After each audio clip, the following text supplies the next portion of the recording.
wonderful, good people who love their jobs, who, maybe they have a wife or a husband and children, and maybe they don't. But these are hardworking people who want to do a good job. Not only want to do a good job, they want to do a great job, and they want to move up, and they want to perform, they want to please their bosses, they want to earn their paycheck. The only thing I would tell people is don't be afraid occasionally in your kind of desire to do that to stop and say, something in my gut is telling me maybe I shouldn't do that, I should do it a different way. And I do represent people who are injured because it's not necessarily that they're afraid to raise a safety issue, but they want to do a good job. And they're heartbroken when they lose their job because they didn't take a step back. Because they're injured, they lose their job, and they didn't take a step back and say, you know what, I better think about this before I do this.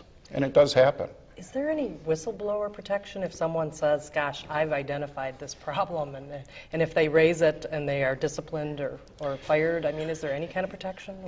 The term whistleblower is kind of a legal term of art, and there are whistleblower protections for certain things under the law, and there are numerous whistleblower provisions.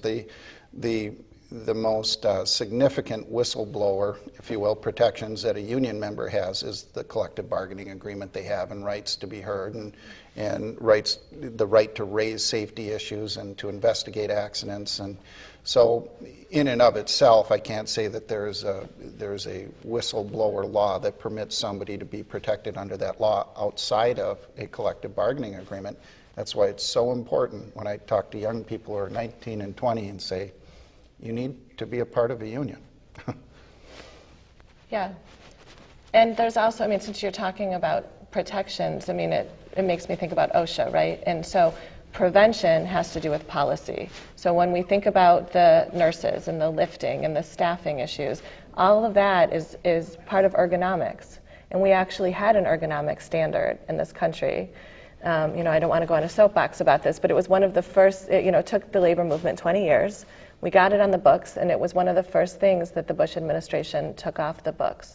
So I mention that because the state of Minnesota has its own OSHA and could decide to enact an ergonomic standard, which then, you're totally right, best protection is a collective bargaining agreement. But if you've got a standard and an agreement together, so I just think we have to, as unions, push for policy at the same time that we're bargaining for things. Tell the viewers, what is ergonomics? Explain a little bit more about ergonomics is fitting the job to the worker instead of fitting the worker to the job, right? So ergonomics can be everything, Barb, from the chair that you're provided at work, but for people like meat packers, for folks in a lot of industries, it has to do with repetitive motions. It has to do with the fact that almost every meat packer I met would have their hands almost in this position so they couldn't brush their child's hair. That has to do with the repetitive nature of their job, that they weren't given breaks, that they weren't rotated to other kinds of jobs, that they're constantly doing the same slicing action, right?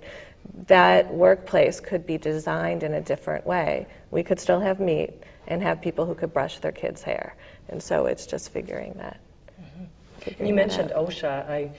I was looking at what's happened just in terms of our state OSHA, and a few years ago, actually, the Governor Pawlenty, proposed eliminating the agency. But I understand in the last year, the legislature, of course, turned that back. But in the last year, the legislature actually did fund some additional inspectors. They have, yeah. So is that something that you think will make a difference? I guess what I've heard, and I don't know if the statistic is totally accurate, that if we have enough inspectors to get to every workplace maybe once every 70 years or something like that. My perception of dealing with it on the other side after an accident happens is, by and large, again, are wonderful, great people who are truly committed to workplace safety. They're overworked. And they're out of time, and they do a great job with what they have, but they're overworked. We need more of them. I think it all comes down to the fact that, you look at safety, and if you're on the management side and you're looking at ways to not spend unnecessarily not spend all the dollars that's in the bucket this year.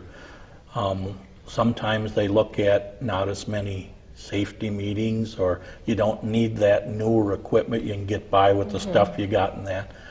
But you know, the best value adder in all of it is a strong safety program, and more so a strong safety culture. Because if you get rid of the accidents on the job, those dollars that you're paying out to the insurance company, you might get back some of it next year because your rates might go down. You won't be paying the settlements that Yep, the absolutely, settlement Rick. here is looking for. Yeah. I mean, to me, you can't pick any one thing that's better adder to the bottom line than a safety program, and it's the cheapest thing out there. Yeah. It's a cultural thing. If we didn't do anything else but just preach, work safety, look out for your fellow workers, do it right the first time, we would save millions of dollars every year in the state. Well, if the computer system collapses or the phone breaks, they buy a new phone or they buy a computer because they can see directly that it affects the bottom line and they need the business. For your kinds of programs, they don't recognize the true value in it. But it's the same thing, Rick. It's an investment, a capital investment, really. I think it's a culture change for all of us, too, in terms of what we accept.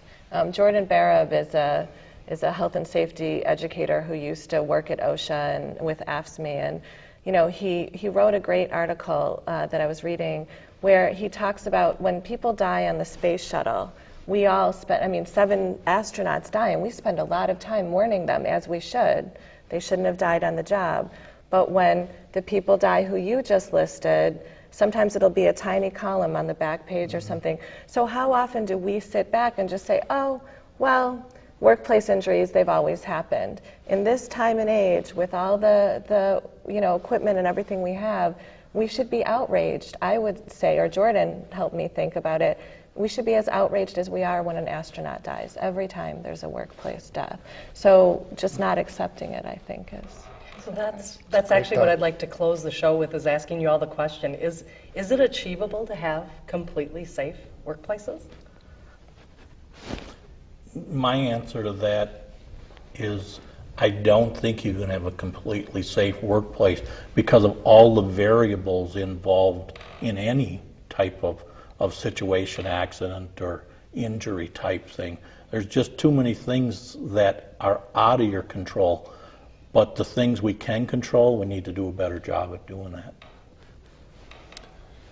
Admirable goal. And when you stop trying to have a perfect, safe workplace, you've lost. So you just have to keep trying. But, you know, I kind of agree with Rick. It's a dynamic place.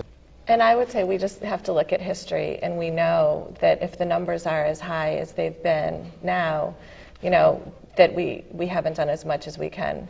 Everyone talks about the Triangle Shirtwaist Fire and all the women who died in that back in 1911. Hamlet Chicken Fire happened in the late 1980s. People were locked in that plant also. So we have to, I think, to say we can do better, we can do a lot better even if it can't be perfect. So. Well, thank you all very much for being here today. Thanks, Thank you to our viewers for watching Minnesota at Work.